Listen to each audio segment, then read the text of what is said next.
rolled up a half-elf bard named Onyx. Hello friends, and welcome back to ReddX, your source for the freshest daily Reddit content anywhere on the internet. Promise, swearsies, it's just a fact. It might even be science. Just go ahead and look it up. So today we are jumping into r/RPGHorrorStories, which is going to be a new little something for the channel, but the patrons have voted, and this is what they voted on. r/Let's Not Meet and Choosing Beggars were in second, with Incel Tears coming up with absolutely 0 votes, which makes me kind of sad. That's the one that I wanted to do the most personally, but gotta keep the patrons happy, so that's what we're gonna do today. And I suppose it is fitting considering that Ramtide's Nami-kun saga has come to an end, which was just a fantastic bit of tabletop gaming. So hopefully we can find some more of that, or at least something that was as well written as that. Know what I mean? Anyways, without any further ado, let's jump into this thing and see what we got. My brother and his pony problem. Uh-oh. Leave the ponies alone. Hello, first time posting. This story happened approximately 12 years ago when I was 10 or 11 years old, and a completely starry-eyed newbie at D&D. Nowadays, I'm a pretty seasoned player who's also wrote some of my own campaigns, but we all start somewhere. Facts. I was always fascinated with D&D since I was very young because my dad and brother played it, and I looked up to both of them a lot. I also loved the concept, and I liked fantasy, so I was in fact very overjoyed when they finally let me in on the fun. Now that I'm older, I can recognize that my dad and brother aren't actually great DMs, my brother especially.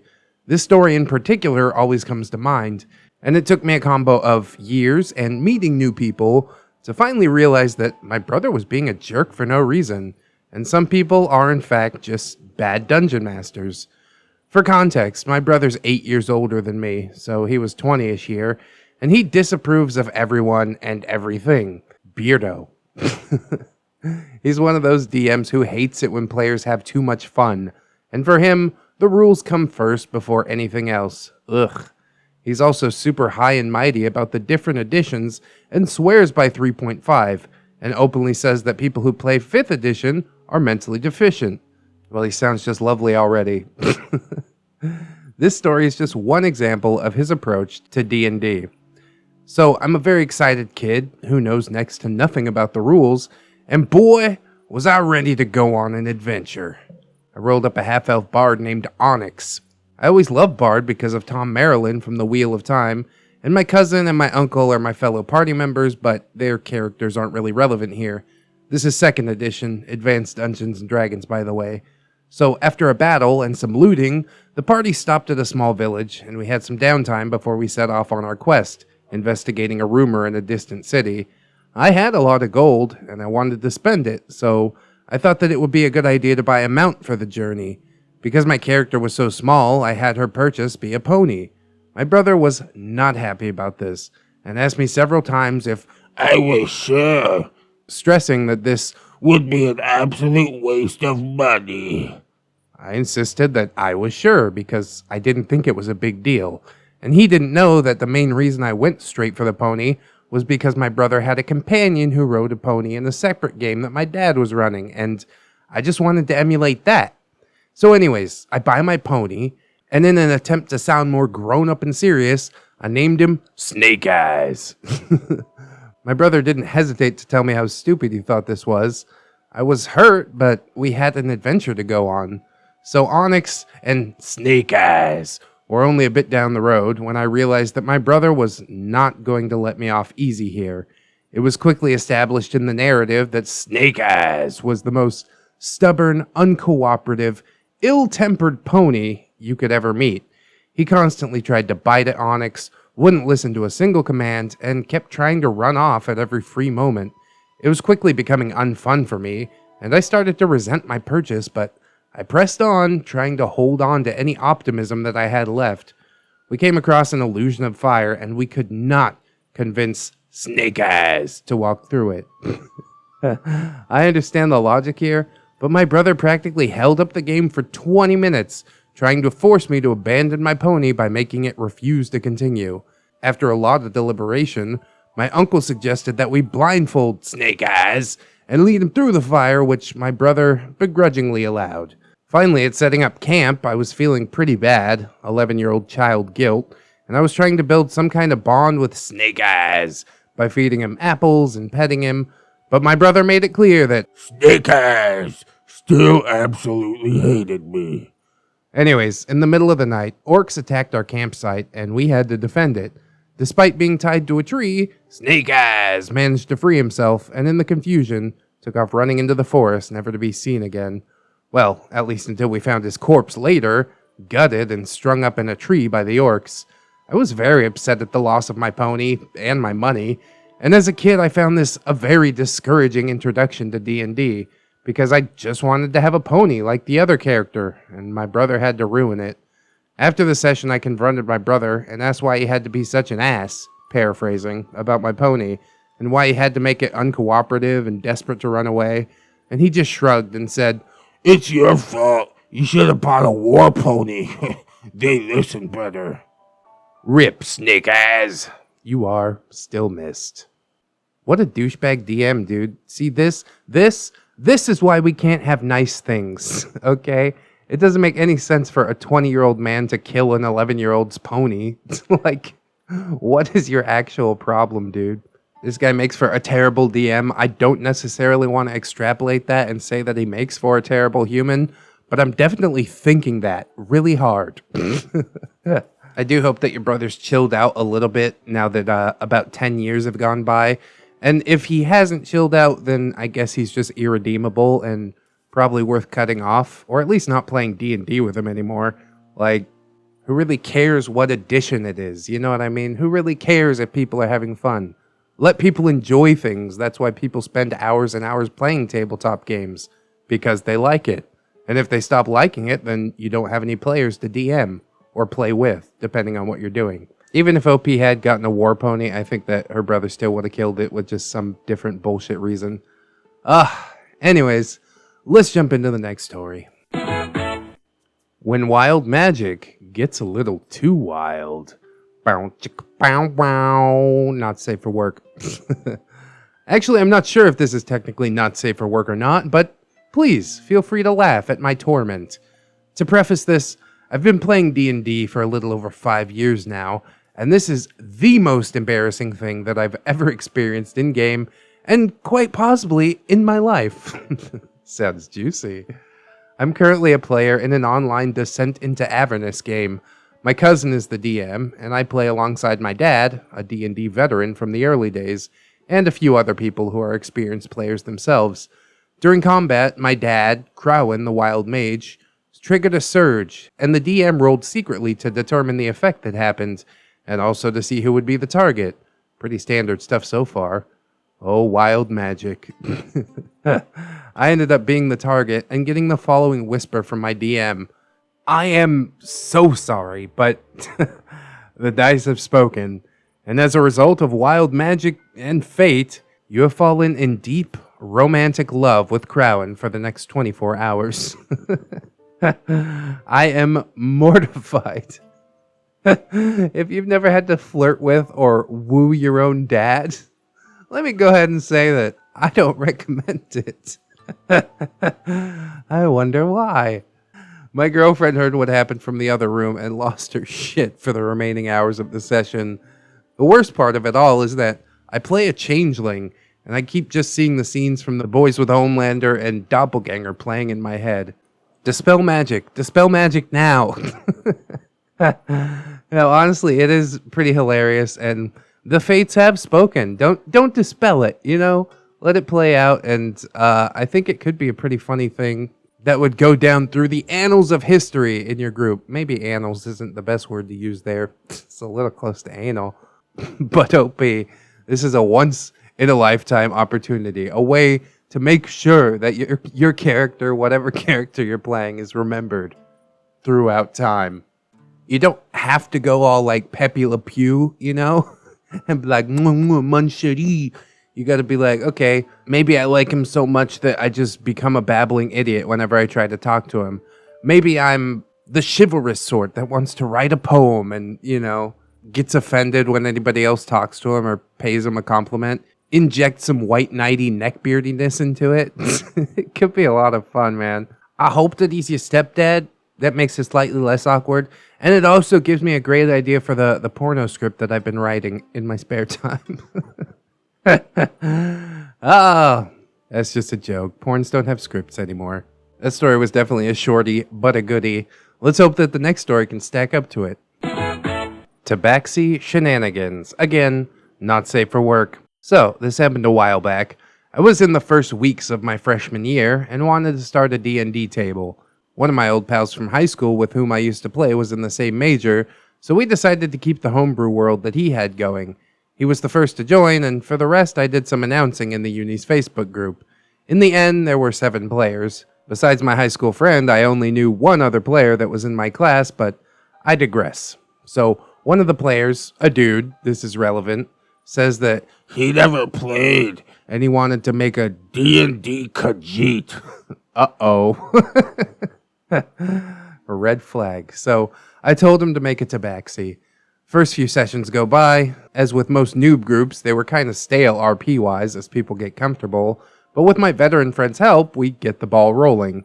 So as people got comfortable RPing, the Tabaxi started to go from a little bit flirty to just outright simping on other people in the party, like giving his gold and magical items to the girl players, even though he's a freaking thief. Duh. And he started to ask the DM in quite a bit of detail How a Tabaxi, being a cat, would have intercourse. I'll spare you all the rest, but one of the questions was if Tabaxis had barbed pubes like their whiskers. How about I don't know? How about nobody's ever asked that question? How about please never bring that up again? Whenever someone got grossed out by it, he'd start chuckling, as if he was pranking us and didn't really want us to know. But that was enough in the long run to make us lose 3 players. In my defense, it was simultaneous. I would have confronted him on the first. And well, that's why I did. And I told him to cut it out or I'd ask him to leave the group. When I said that, he threw a giant tantrum saying, I was trying to exclude him and take his character away from him. And that His character was very special to him, and he would roleplay him as he saw fit. So I made well on my promise and kicked him. The 3 players that left came back afterwards, and the campaign wrapped up at level 20. Cut a few years, and he comes out as a furry. Well, nobody can say they absolutely did not see that coming. You can definitely play a Khajiit without being a weirdo, but it's very difficult to do. There's just something about the anthropomorphic animal races that seems to attract weirdos of every stripe.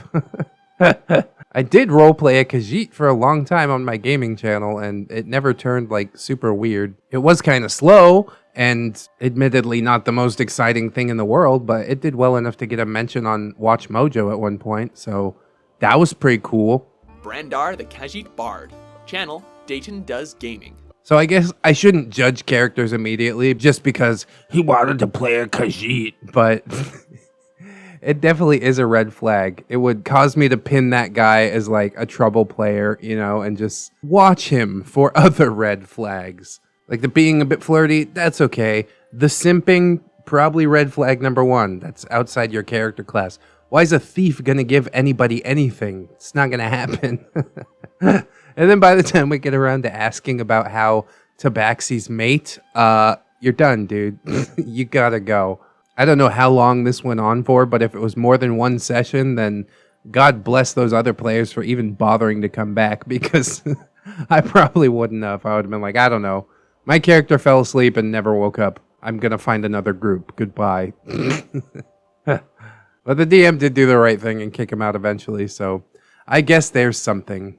Anyways, we got one more story, and then I'm gonna get out of here. So let's go ahead and jump on into it. If you're gonna be an edgelord min-maxer, don't expect the NPCs to coddle you. So this is a bit of a long story. It started when we were players together. I built a character with a focus on RP. I built an Air Genasi with a lawful neutral outlook on life. We were playing Dragon Heist, and I thought this would be perfect for a campaign focused on roleplay and fitting into society. There's no need to go into the different characters of this campaign, as it quickly fell apart. I will discuss that whole hot mess in another post. For For now, let's just focus on Edgy McEdgington, our resident edgelord. Our first session, we were sent on a quest to find a missing person. One thing led to another, and we found ourselves outside of a warehouse. The windows were all covered. There was no way to see inside. My character knocked on the door. This was, of course, an affront to the sensibility of this edgy character who lived his life on rooftops in tents in the dead of winter. After learning this, my character offered to let him stay at her place, which was a nice warm boarding house on the south side of Waterdeep. No need. That night there was a snowstorm. Edgy refused to budge from his rooftop tent. The next session, Edgy told me bluntly that I should create a new character to play. My decision to knock on the door was bad. My spell selection was subpar, since I'd counted on the sleep spell being effective without realizing that the DM had decided to give the baddies max HP.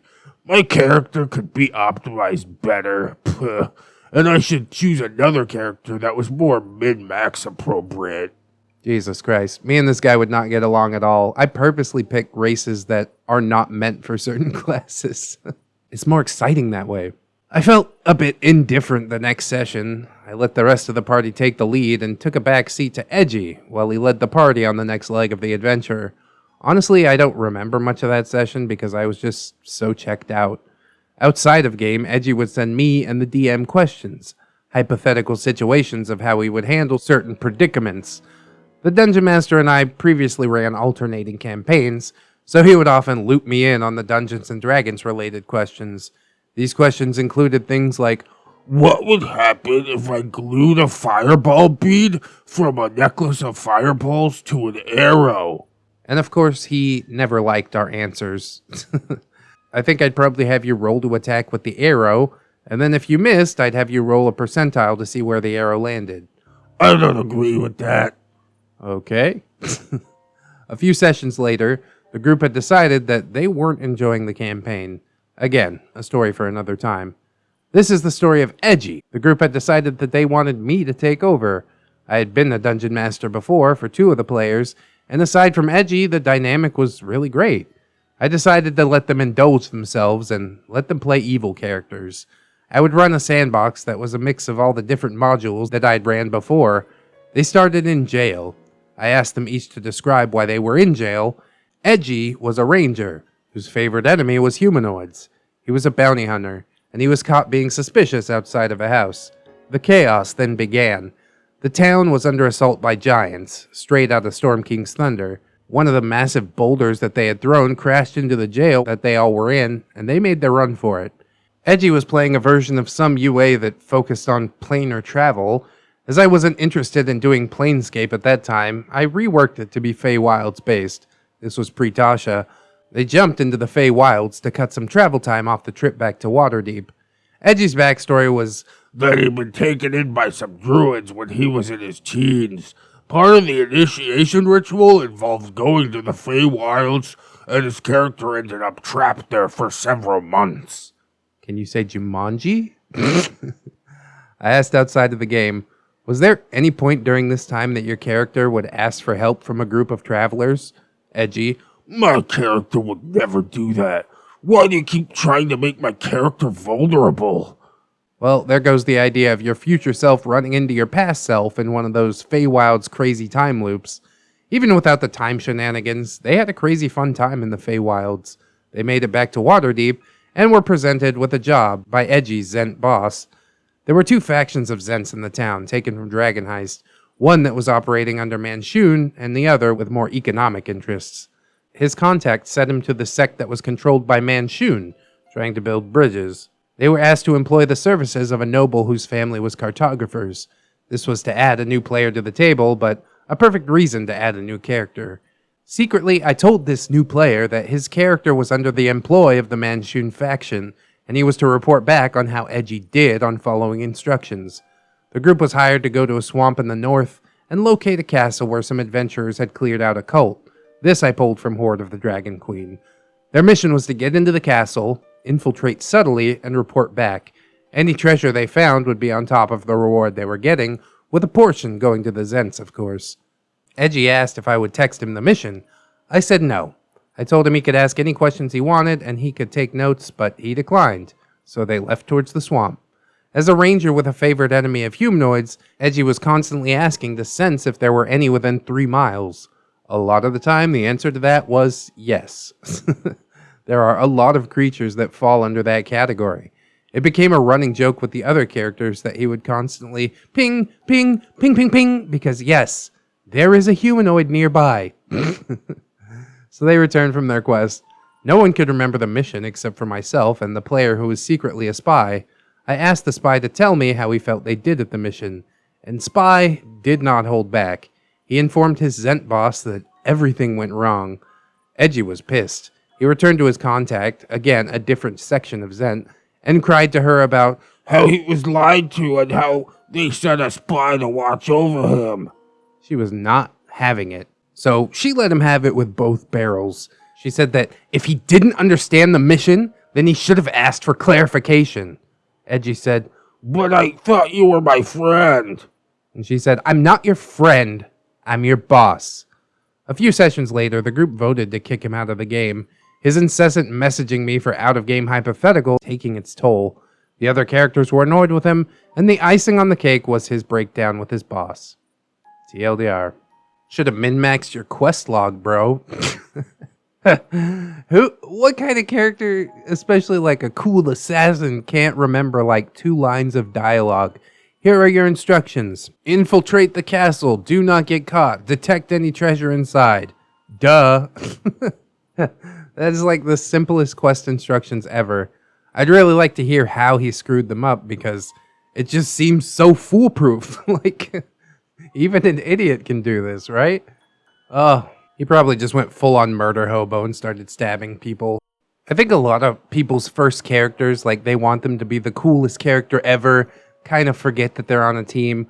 But the weird part is that this guy seems like he's been on a few campaigns. He's talking about min-maxing and stuff like that, which says to me that he halfway knows what he's talking about, at least as far as the mechanics side goes. But screw mechanics if you can't get along with your teammates. Like, you're gonna fail every single time. He's like, why would you try and make my character vulnerable? When the DM asked about questioning a group of passing adventurers, and it's like, no. The DM was trying to set up like some cool time loop shenanigans, but you just couldn't let your guard down for a second. And honestly, edgelord characters are probably the most vulnerable characters because they refuse to confront their emotions. So you can have like a really great RP moment of an edgelord finally letting the mask down, you know what I mean? But I guess that requires some sort of depth that this guy just does not possess. Definitely a mess. I'm surprised you let him into a second campaign after the first one stopped. I would have been like, we got enough players, bro. Maybe you can find another game, sorry. And also an open and frank conversation always helps, but he doesn't seem like the sort that would listen to that anyways. But I thank you guys so much for listening, at least listening to the episode. I haven't given you any instructions within the episode yet. But now that it's over, I would like to ask you, not order you, just ask you to like, comment, subscribe, maybe even share the video if you would be so kind. We've also got a link swarm down in the description. Twitter, Discord, Patreon, Facebook, PayPal. Good lord, there's so much stuff down there. If you'd like to either support me monetarily or just, get to know me a little bit more, you can do that down there. And of course, I would be remiss not to thank my gorgeous, wonderful, beautiful, generous patrons. We've got Lady Nix, Crimson Albedo, Dot Nathan, Robert Waits, Just Austin, Pope Squid, Rebecca H, Cider Drinker, Tato Ferret, and The Last Shinobi. I definitely appreciate you guys coming along for the ride, helping me to live the dream. Obviously, if anybody else could support monetarily, that's super cool. But if you can't, then don't worry about it. I just appreciate you hanging out with me, and I hope you'll come back tomorrow to hang out with me again. In order to do so, you'll need to keep yourself safe, so wash your hands. It's super important. Just anytime that you even think about it, go ahead and do it. And also take some time out today to do something that you personally enjoy, because your mental health is just as important as your physical health. Always remember, friends, that you are loved, you are worthy, and you definitely, definitely deserve it. I'll see you in the next one, and until then, bye-bye.